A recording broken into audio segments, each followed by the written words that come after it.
Vamos falar sobre José. Eu queria muito falar desse homem, esse é monstro, hein? Basicamente, José do Egito ele foi o exemplo vivo, como eu disse no último vídeo. Se você não viu, dá uma olhada no último vídeo que eu tava explicando sobre o nosso valor pra Deus e como ele cuida de nós sempre. Esse é o vídeo logo em seguida, só você dar uma olhadinha lá e você vai gostar também, que eu cito sobre esse personagem que eu até deixei pra vocês escreverem nos comentários quem era ele. E hoje nós vamos falar sobre José. José foi um homem de um caráter e uma confiança extrema no Senhor Jesus. E eu me alegro muito quando vou ler na Bíblia sobre ele. É tão forte que eu cheguei até a citar no vídeo anterior. A maioria das pessoas costumam conhecer a história de José. Mas vou dar uma resumida aqui para quem não conhece ainda ou então não está familiarizado com ela, não lembra dos detalhes. Basicamente, José, ele era filho de Jacó, no caso Israel, depois ele vem a se tornar Israel. Ele foi o filho da... Qual que era o nome das duas irmãs? Era Lia e Raquel.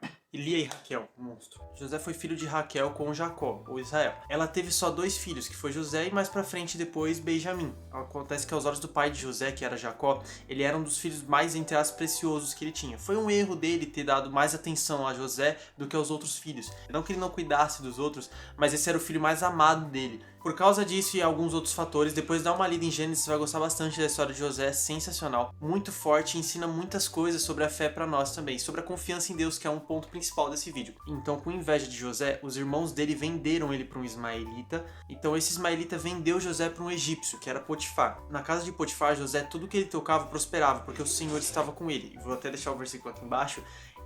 Onde o próprio Potifar percebeu que o Senhor, que Deus estava com ele, que as coisas que José fazia era diferente. E tamanha foi a confiança dele que ele entregou tudo que estava na casa dele, entregou todos os bens, tudo que ele tinha para José administrar, a ponto de ele confiar tudo a José. E a casa de Potifar prosperou, tudo estava dando certo, mas aí veio um problema.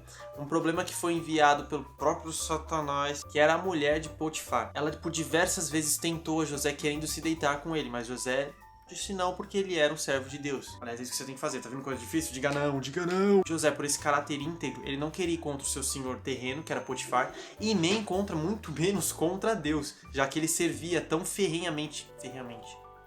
Tá certo. Já que ele servia de forma tão esforçada e ótima a Deus. José, para se desvencilhar disso, ele saiu correndo para fora dessa doida, mas ela, com raiva dele, fingiu que ele tinha tentado atacá-la. Ela então chamou os guardas e isso acendeu a ira de Potifar. E o que aconteceu? Ele foi preso. José então foi preso e injustiçado novamente.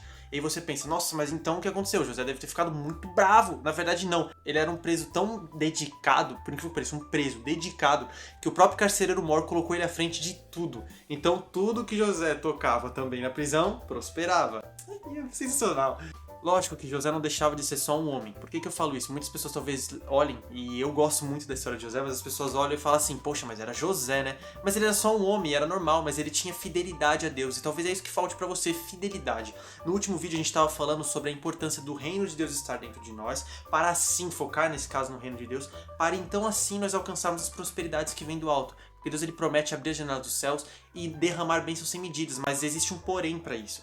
E o porém é que a gente venha buscar ele, que ele venha ser o primeiro, que o reino dele, que a nossa salvação seja a prioridade. E José tinha isso muito bem. Então ele podia ter se deitado com a doida lá enviada pelo Satanás, ele podia ter odiado os irmãos, ele podia ter feito diversas coisas que ele não fez, inclusive ter sido mal preso, tentado fugir, mas nada disso aconteceu. A Bíblia ela não cita nenhuma rebelião de José. Ele sempre foi entregue a Deus, sempre confiou em Deus. Deixou na mão dele. E Deus cuidou muito bem. E peraí. Esse vídeo ficou mais longo do que de costume. Então eu dividi ele em 2 partes. Então se inscreve, curte, compartilha para 3 amigos e espera pra parte 2, beleza? Tem de bom ânimo.